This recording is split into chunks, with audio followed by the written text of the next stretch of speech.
All right, man, peace. So Kobe Bryant, the former superstar shooting guard of the LA Lakers, recently decided that he was going to issue another one of his strange proclamations and state that were it not for the San Antonio Spurs, he and Shaq would probably have won 10 championships.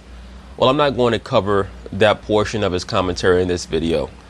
I'm going to cover what Stephen A. Smith and Max Kellerman are going to debate over, which is whether or not Kobe Bryant had a greater career than Tim Duncan or vice versa.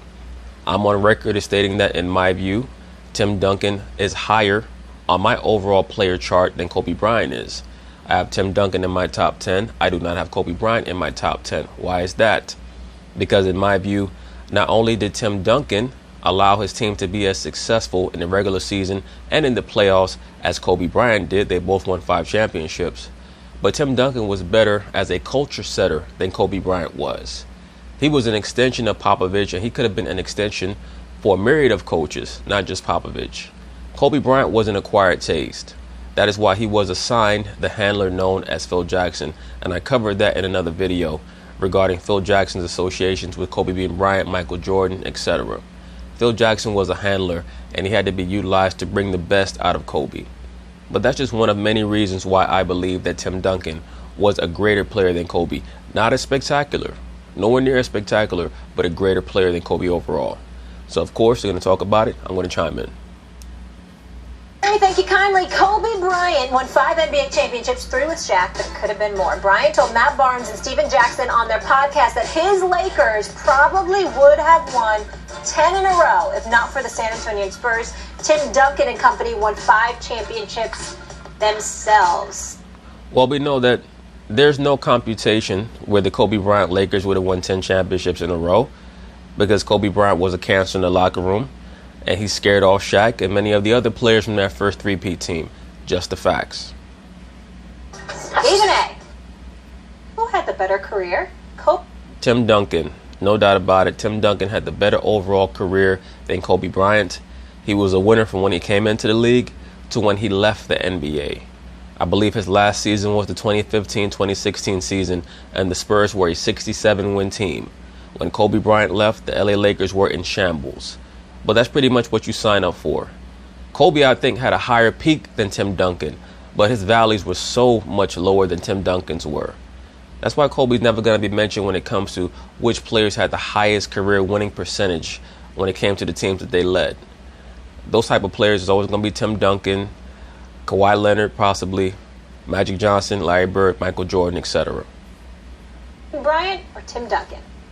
Shockingly, I would have to say Tim Duncan. There's nothing shocking about that. Tim Duncan was the overall more consistent player when it came to both offense, defense, as well as impact in the locker room, as well as the culture on the floor. Because he was so generous a player, he was a player who never demanded that he received the ball every time down the floor on offense so that he could try to get his scoring averages up to 30 points per game and averaging 15 rebounds per game. He just played in the flow of the game. But when he was called upon in the biggest moments, Tim Duncan was that guy who could get you 32, 16, 5 assists, 4 blocks in big games and pivotal moments. Kobe Bryant, of course, we know what he can do as well. And I'm splitting hairs here. That's the reason why I have Tim Duncan in the lower part of my top 10. I have Kobe in the upper part of that 10 to 15 area. But for those of you who have Kobe above Tim Duncan, that's understandable. Kobe Bryant is box office. Kobe Bryant's a superstar. Kobe Bryant's a 5-time champion. He's considered arguably the second greatest off guard in the history of basketball behind Michael Jordan in some people's eyes. In most people's eyes. I mean, I'm not quite sure if that's a debate. When it comes to his career, Kobe Bryant is the second greatest shooting guard of all time. It's not much of a debate. Now, maybe if you're going to go peak for peak, you could try to claim that D. Wade may have had a couple of seasons in the mid-2000s where his value might have been a little bit better than Kobe's. I mean, if you want to have that debate or that discussion. I've always thought that Kobe was a bit overrated defensively. I've always thought that D. Wade was a bit underrated defensively. Even though you have some people who state that he's the greatest shot-blocking shooting guard of all time when he's not. That's Michael Jordan. D. Wade has a few more blocks than Jordan overall, but Jordan's blocks per game is higher than D. Wade's, if I remember correctly. I would still take Jordan as an overall shot-blocking shooting guard than D. Wade. It's close, but my point being is this. D-Wade is a bit underrated when it comes to that early to mid 2000s era with Kobe. Kobe put up gaudier scoring numbers, but D-Wade as an overall player was right there for a couple of seasons. But to get back to the point once again, Kobe Bryant is the second best shooting guard ever. That's not much of a discussion or debate.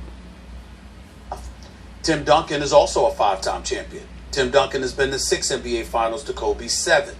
Beyond that, Tim Duncan was the best player on all of San Antonio's championship teams. Even if he did not get the MVP for all of those championships, he was considered the best player on all of those teams. And once again, there's a reason why San Antonio was competitive when it came to possibly winning championships from Tim Duncan's first day there to his last day there. It's a part of the atmosphere and the culture that he helped to create. He's won 5 titles. He's been to 10 conference finals in his 19 years. He only missed the playoffs 1 time in his career. That was in 2000. He was injured. Other than that, he's never missed the playoffs in his entire career, whereas Kobe Bryant missed it 4 times. And last but not least, like Kobe said, you would have won and could have won 10 titles if it were not for the Spurs. Well, guess what? You could have also won it if you and Shaq found a way to get along. Ding.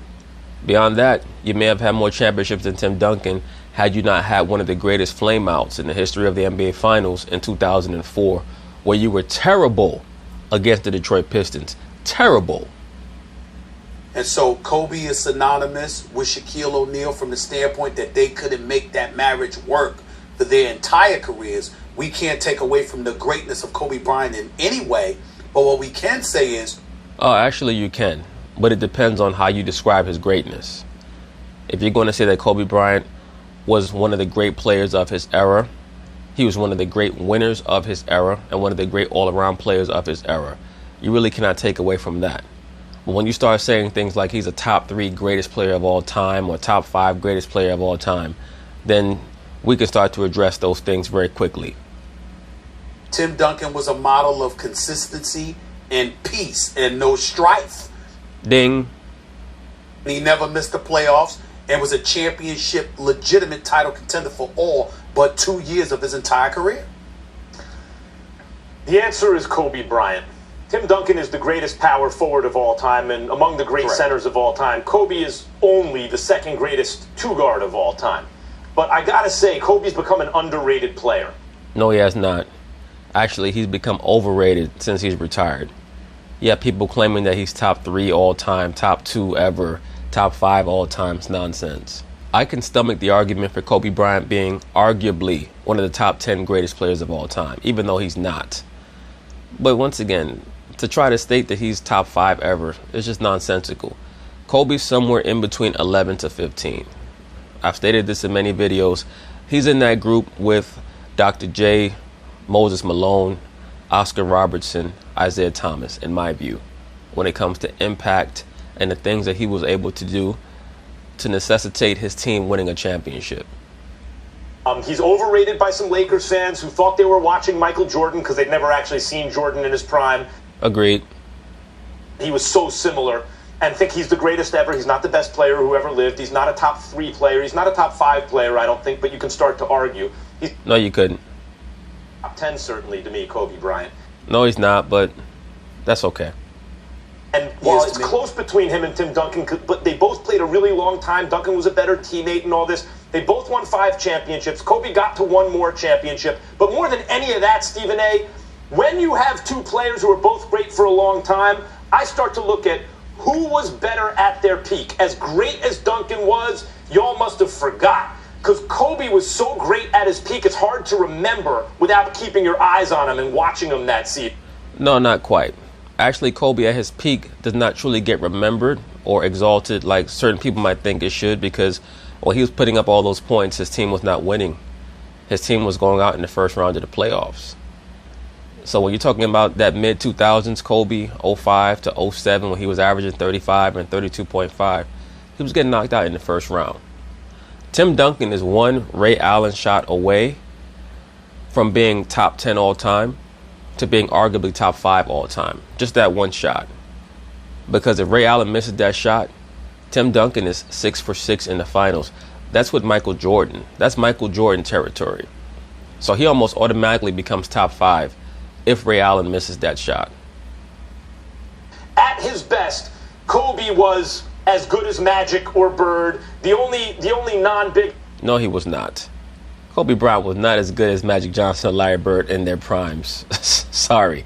And a lot of Kobe Bryant fanboys are going to become upset by this. There's a reason why Magic Johnson won 3 regular season MVPs and Larry Bird won 3 regular season MVPs. Because they were the best players, and their style of play was allowing their teams to win 60-plus games every season. Kobe Bryant fans know that what Kobe's lacking in his resume are regular season MVPs. So they try to concoct this false narrative that he got robbed of all these regular season MVPs because they know that it's glaring. Team who you could definitively say was better than Kobe, because LeBron's almost as big, was Michael Jordan. I'm not disagreeing with those points, Max. I'm simply saying Tim Duncan was the greatest power forward in the history of basketball for a reason, and they were playing in a different system. But when it came time to deliver the goods in crunch time as well, that was Tim Duncan too now. Tim Duncan, listen, Kevin McHale, Karl Malone, some of the greatest power forwards that ever lived get eclipsed by Tim Duncan. Cool. I would agree with that. And that's because of Tim Duncan's impact on defense. Tim Duncan was as great on defense as he was on offense. No denying his greatness. But I'll go with the guy who hit the higher heights. To me, that was Kobe. Kobe was box office. We asked the fans Kobe at home, 30,000 Tim was never box office. 65% agreed with Max Kellerman. Of course, because the Kobe fanboys, they're going to run to the internet. But at the end of the day, Tim Duncan was better than Kobe Bryant. He was more impactful than Kobe. And once again, if Ray Allen had missed that jump shot out of the corner, there would be a great argument for Tim Duncan that he should be considered a top 5 player of all time if he was 6 for 6. Because then we'd have to start parsing regular season accolades and points scored and rebounds and stuff like that, because 6 for 6. He jumps from, I have him at around that 8 to 10 area, depending on your personal opinion. I have Hakeem above him because I think that Hakeem was a better overall player than him. It's just that Hakeem, he had to wait for his teammates to catch up to him. Tim Duncan was fortunate enough to join a team with David Robinson already. I have Hakeem above him. I also have Shaq above him when it comes to overall impact. Shaq was able to turn around franchises that had never won anything. Shaq was able to win a championship on a Miami Heat team that never won anything. He led an Orlando Magic team to the finals that were relative neophytes in the NBA. So that's why I have Shaq around that area. But there's a great debate. You could debate that Tim Duncan is above Shaq. You could debate that he's above Hakeem. You could debate that Tim Duncan is above LeBron. LeBron is in that area, as well as Wilt. From my 6 to 10, LeBron, Wilt, Shaq, Hakeem, Tim Duncan, you could shuffle them any which way. So you could definitely make a claim or an argument that any of those players are above any of the other players. But that's my 6 to 10, that area. Kobe's not in there. But anyway, peace.